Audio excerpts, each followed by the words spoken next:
So I know we've talked about this earlier, but you said most people have heard the term real estate syndication, but few understand how it really works. So can you break it down like simple terms? I mean, people are Sure. looking up to you on this pod and like, okay, I want to be like Eli. So explain and explain why it's such a powerful wealth building tool. Sure. So syndication is basically a group of general partners puts together a deal. They line up financing, they source a deal, they underwrite probably hundreds of deals before they find one that works. Welcome to the Bricks and Banks podcast, where real estate meets real wealth. Whether you're building from the ground up or stacking your paper to the ceiling, Steph breaks down property power plays and money moves you can act on. From first-time buyers to seasoned investors, this podcast is your blueprint for financial freedom through property, investment, and business. Subscribe now. It's time to build your future. This is Bricks and Banks with Steph. Eli.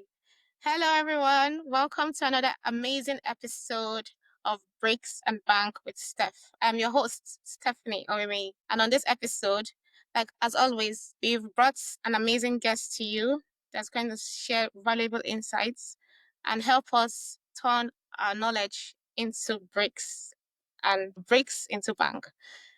On the show with me today is Elijah Long. Elijah is, we can call him Eli. He says he prefers Eli. Eli is a CEO, Legacy Way Holdings, and a real estate syndicator. I know you'll tell us what that means, but welcome on the show, Eli. It's great to have you here. Thank you so much, Stephanie. Appreciate it. Glad to Yeah, be here. you have this very soothing voice. I like it. It's just very calming and Thank you reassuring. so much. All right, Eli. You said you're a real estate syndicator. What does that mean? Yes. So a real estate syndication is basically a group of people buys a building instead of just one individual. It's Nice. as the syndicator, I'm basically the person that puts the team together that takes down these deals. You're a man of many talents, and the greatest talent of all is putting people together because people are hard not to crack, and you've cracked the code. So kudos to you, Eli. So you've mentioned feeling like a slave to your own business in the early days. What was the turning point for you that made you realize it was time to pivot towards real estate and building a legacy? Yeah. I know you're a man of many talents. You've built a lot of businesses. So why did you feel that way? Yeah, well, when I mentioned that, it was referring to my previous business. And what happens is, as an entrepreneur, we start these businesses to try to gain freedom, right? We don't want anybody telling us what to do, Yeah. And what happens if you build a legitimate business is you become responsible to all these people. You become responsible to your customers. You become responsible to your employees. And if you don't manage things properly and you don't set up standard operating procedures and hire the right people, Yeah. you just become a slave to everybody that you're around because you have to cover for everybody. You have to go the extra mile for the customer. And these are all, that's part of entrepreneurship. It's finding who you are and what your business is. For me, a turning point was I had a couple of employees that quit, and it was with good reason. Like Yeah. I was a bad leader, and it was a major wake up call to me. And I had to fire someone else, and then another guy quit, and just like that, my crew was just cut in half. Oh, so I didn't. I basically what I learned from that was I had tried to scale beyond the systems I had in place, and so what I ended up doing is so the next year I didn't hire anybody else. We downsized the equipment and we got really good at what we did, and we made more money the next year with less wow. people, less overhead, just way less stress. But I don't know that that's a turning point that turned me into real estate. I had been buying real estate before that, but that was a major turning point that made me realize that I did not want my income to be completely reliant on me being in this business every day. Hmm. Exactly, because I know many people say growth is a trap.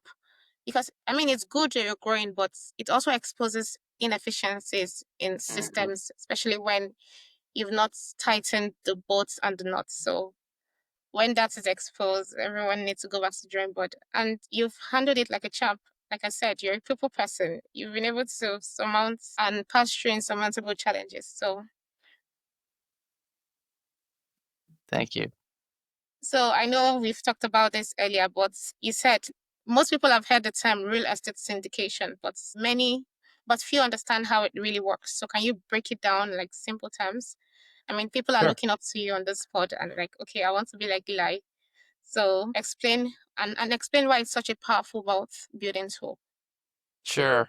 So a syndication is basically a group of general partners puts together a deal. They line up financing, they source a deal, they underwrite probably hundreds of deals before they find one that works.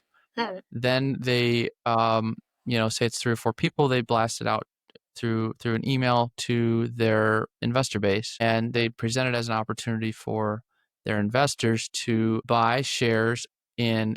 What basically happens is that the investors buy shares of an LLC that owns the real estate. And so the reason that I believe so strongly in it is it's a tool for investors. For me, for business owners like me, it's a great tool because it allows us to buy assets that we can be proud of, that are institutional quality, without taking time away from our business, right? So Yeah. you can put 50 to 100,000 in this thing and just let it go to work. You know, you don't have to spend $500,000 to buy $1 million building on your own and have all the stress and headache of a property. You can invest it and let it work for you. You know, Warren Buffett has a quote.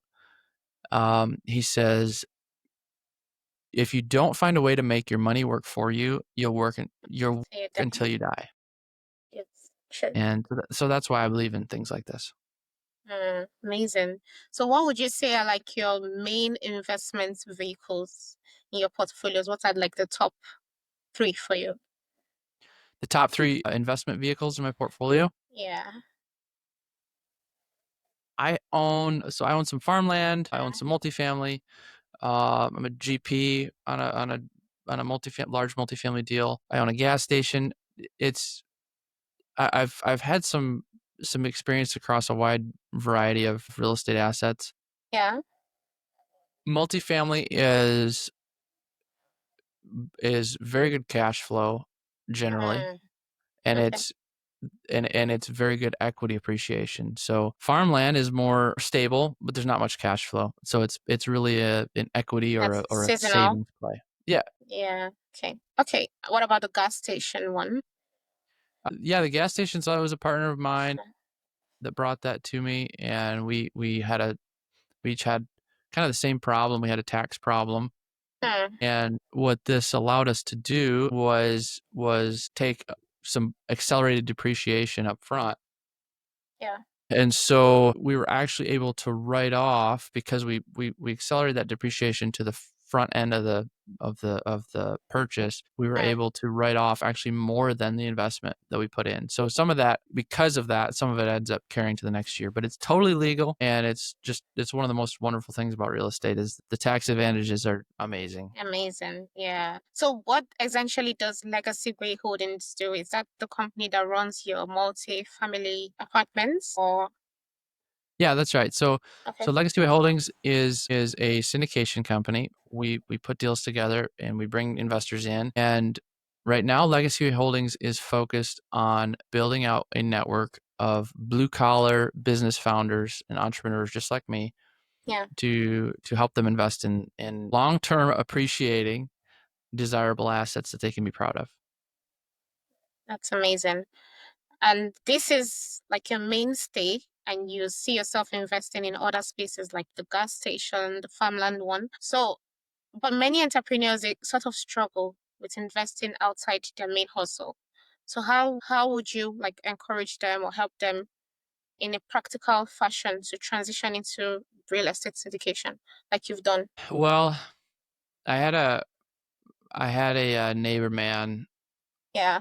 that I was chatting with the other day, and I told him I invest in multifamily apartment buildings on the other side of the country, and he said, "Oh, that sounds risky." And he and the next sentence proceeded to tell me that this is a 70-year-old man, proceeded to tell me that he was jacking up his Corvette and he was going to change the transmission on it. And I didn't say it, but I just thought, man, that sounds risky to me.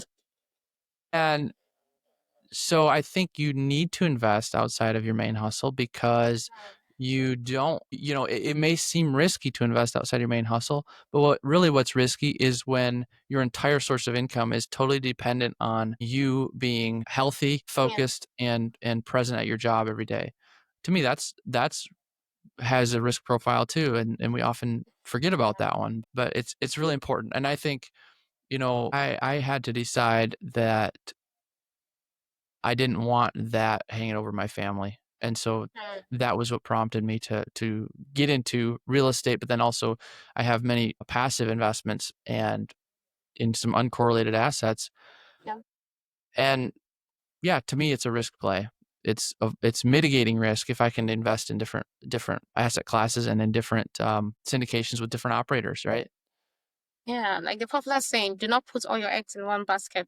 Diversification is the name of the game, especially when it comes to wealth building, because just like what's happening in the stock market now, everything is up and down because of Trump, the US and China trade wars. But if you have investments in other places, like real estate is stable, no matter what happens in stock markets, you're still gonna pay your rent next month, in it. So People need a place to live, and people need a place to live.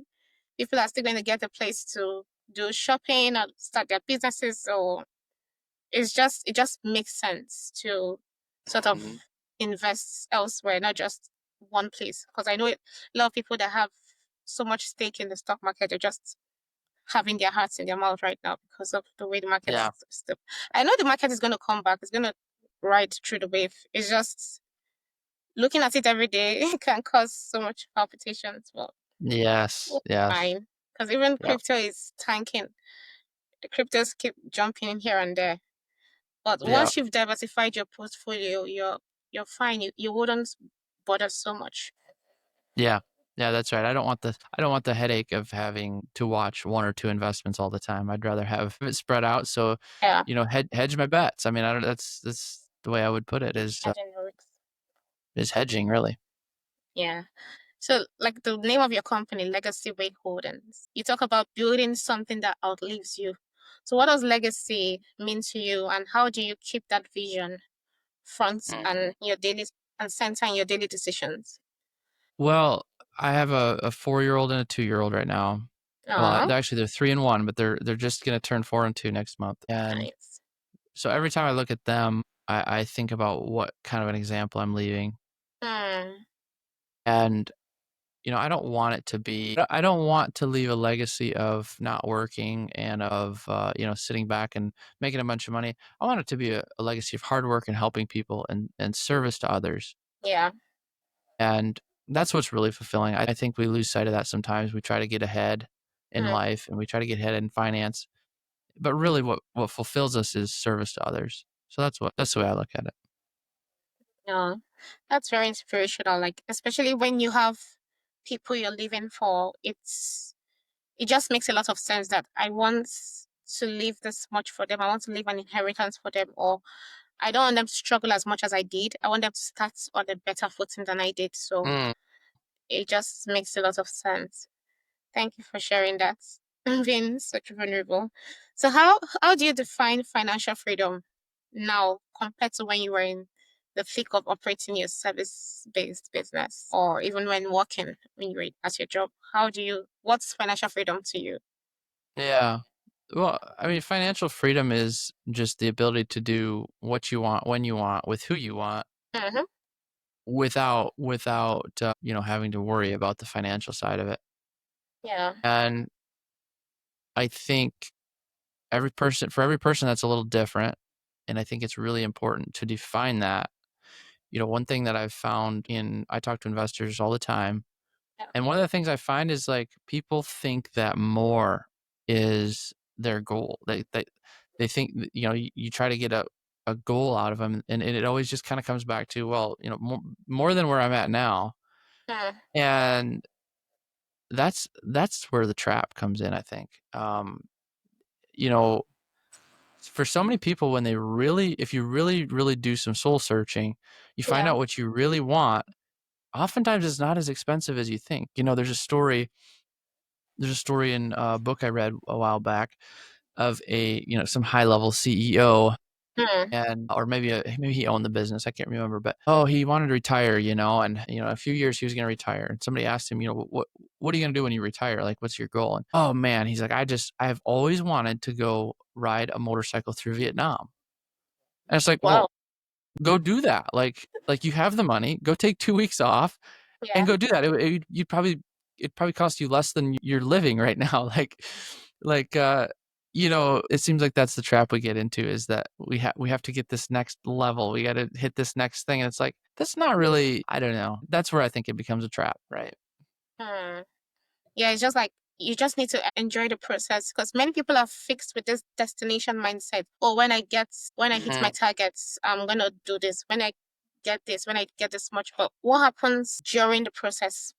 It's about owning your process and enjoying it and making the most of it. There was this time I took a trip to Belfast. I was supposed to go with my cousin, but she wasn't feeling too well that day. So I went alone. I just took the bus from Dublin and I went to Belfast. I was going to the Titanic exhibition place. So I figured the Google map told me I had to walk 30 minutes to get to the place. I'm like, oh no, 30 minutes walk. But what did I do? I spent the time touring around the city. At each point where I saw something beautiful, I took pictures. I enjoyed. I spoke with the locals. I got a few things to eat. Just enjoyed myself all trying. And before I knew it, was 30 minutes. I was there. So I basically enjoyed my journey, and that experience taught me a profound thing, that I don't need to be bothered about getting. Yeah, it's good to set goals. It's good to hit our targets. That's what builds us as professionals. But we shouldn't be boxed up in that destination mindset. We should enjoy the journey, enjoy the process, because a lot of things can come from the process. You might meet somebody different. You might just meet your next business partner that would take it to the next level, just like that. So Absolutely. Yeah. yeah. Yeah, I just wanted to share a bit of my story. So what would you say now it's like the best technique for investing in real estate? What would you? The best technique? I mean, that answer, I think it kind of depends on each person's individual Sure. circumstance. Yeah. And The reason I asked is most of our audience are like first time investors, first time real estate. So if they're getting into the space, what's like the best way to go? Yeah, well, you can buy, if you don't have much money, you can buy a single family home Yeah. in the US. You can do a FHA loan, and you can do like 3.5% interest, or 3.5% down. And you can buy your first house. You can live in it and rent out some rooms. And to me, that's probably the best first step. Actually, my little brother did that. Bought a duplex, and the tenant upstairs paid his rent, or paid his payment, Mortgage. and he lived for free. And that's a really good first step, right? If you can wipe out your housing cost by buying a duplex instead of your own home, and with a low down payment, then that's a really good first step. And then, yeah, I don't know. From there, it's up to the individual what they want to do. Investments, properties, all along. Okay, that makes sense. So what would you say are like the biggest misconceptions you see people falling prey to concerning real estate investing? That's a good question. I think a lot of people are sold on the passive income dream, and that you don't need any money to get into real estate, and that it's it's all roses, and it's just easy. And there's so many gurus selling a course, and what they don't tell you is that those guys make their money off the course. They may not even be that great of a real estate investor. It's good to be careful about that. I made all my money in waste management, and I literally found something nobody else wanted to do and got really good at it and charged good money for it. And then I scaled it up. And to me, real estate is competitive enough to think about getting into it with no money. you got to be bringing some pretty good value to the table, either, you know, working for free for somebody, or, you know, I don't know. It's just, to me, it's a fool's errand to try to get into real estate with no money. And I don't want to discourage anybody by saying that, but my advice would be, before you think about buying a course or trying to raise money from other people, make enough money that you have some money to manage, and then do a good job managing and investing your own money, then raise money from others. Because before you do that, why should they trust you to raise money, right? That's true. And I don't know, maybe that's a pessimistic take. I don't Not want to at be all. discouraging here, but to me, that's real life, you know? Yeah, I mean, it's real life because most people say, oh, you don't need any money down, you just go into it. But you've highlighted a couple of gems here. Like, first off, even if you don't have the full money, you should have something of value you're willing to exchange for. One of the Yeah. biggest things is our time. So if you're bringing your time to the table, what about your time is valuable? Yep. Have you done your homework? Have you gotten knowledge that could help the potential investor? Have you put together like a deal that makes sense? So Yep. if you're not bringing in your full money, instead of saying, "Oh, you don't need any money down, you just somebody's gonna give you their money." Nobody's gonna, people work hard for that money. Nobody's going to just let it go just because you said so. You're not Bill Yep. Gates. Yep. People with a lot of money that want to buy real estate, Hmm. yeah, they're not generally, they're not stupid, right? They're not going Yeah. to foolishly invest with someone with no experience, unless you have someone that really truly believes in you and you're Hmm. really ambitious and really hardworking. I mean, people have done it. Yeah. So, but I think the dream gets sold a little hard, I think. So, All right. Amazing. So let's get into some of your passions. I know you have a love for coffee and you have sort of a passion for farming because that's the only way you would get to farmland. So how do these passions show up in your business today? Do they fall something deeper for you personally? you know, I don't know. I like, I enjoy having a coffee with friends. Yeah. I think community is really important, Mm, and friends are really important. And so to me, that kind of stuff feeds the soul, you know? yeah. As far as farming, you know, I started loving farming when I was 15, and I was helping out on the neighbor's dairy farm, and I was Wow. mowing hay with a tractor, like an open cab tractor, no cab on it, no air conditioning, no radio, no nothing, and just mowing hay for a whole summer, and it was the best summer of my life. So, Wow. you know, I kind of got it in my blood. We own some farmland, and we farm it, and it's something I want to do in retirement, but there's not really, I don't want to say there's not any money in it, but it's a very, farming is kind of tricky, right? Like, Mm, you don't have a lot of control over your end market. And so to me, I don't want my income to rely on that. I don't want to do it for a living. I want to do it because it's fun and I like it. So I like to think of myself as a gentleman farmer, but it's kind of a ridiculous title, but, or a hobby farmer maybe. But that's been my dream, is I want to be able to farm mm. because I want to, not because I have to.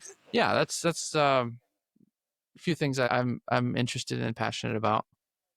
So if you're gonna be farming, what would it be? Coffee beans or would you be farming something else? Well, I'm from Central Michigan, and Yeah. they say there's no better place to milk cows than in Central Michigan. I will never milk cows. Don't get me wrong. We are, corn and soybeans and wheat are kind of the three staple crops in our Mm. area. I have had kind of this crazy dream that I think it'd be cool to do, to raise pasture raised chickens.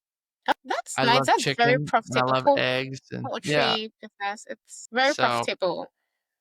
well, we'll see. We'll do it for Yeah, that's ourselves, like your and retirement dream. Go for it. yeah. So, what's like your favorite coffee drink? If I'm gonna take you out for coffee sometime, what should I be getting you? You know, I'm kind of an Americano guy. I kind of watch the sugar, and I don't drink dairy, so Okay. I'm plain Jane coffee, Americano. That's it. So pretty Okay. boring.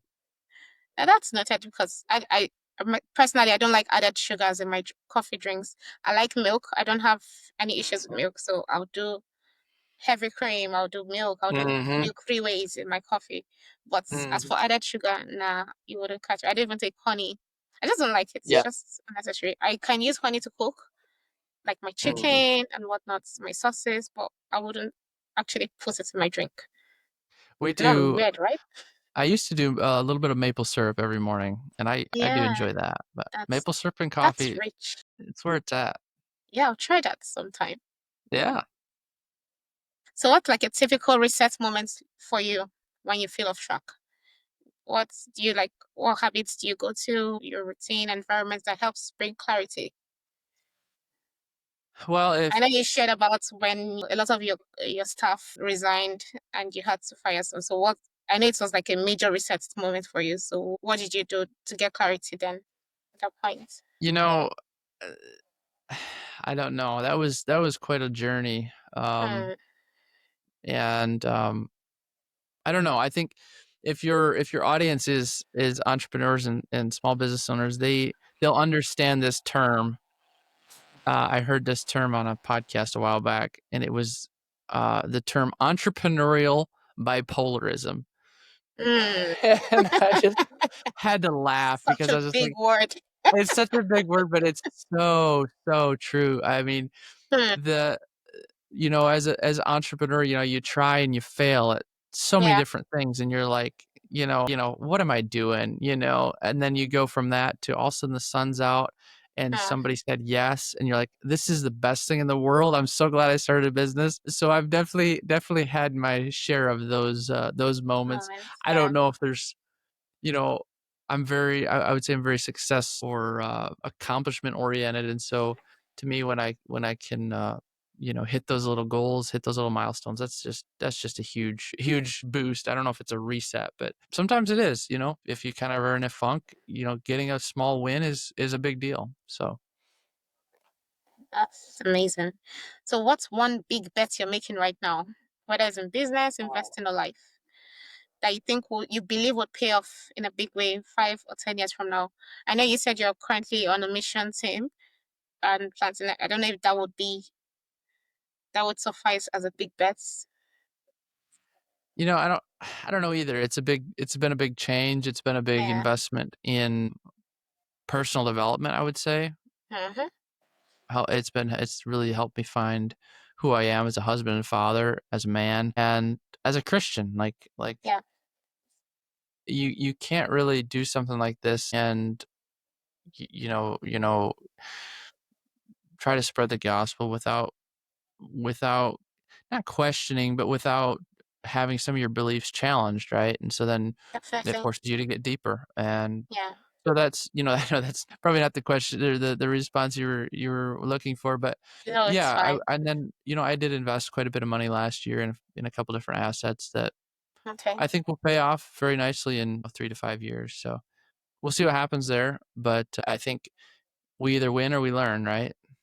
So Exactly. that's the view I try to take I feel anyway. like the entrepreneurial journey is learning every day. You Yeah, constantly learn, constantly trying to upgrade, constantly trying to do better.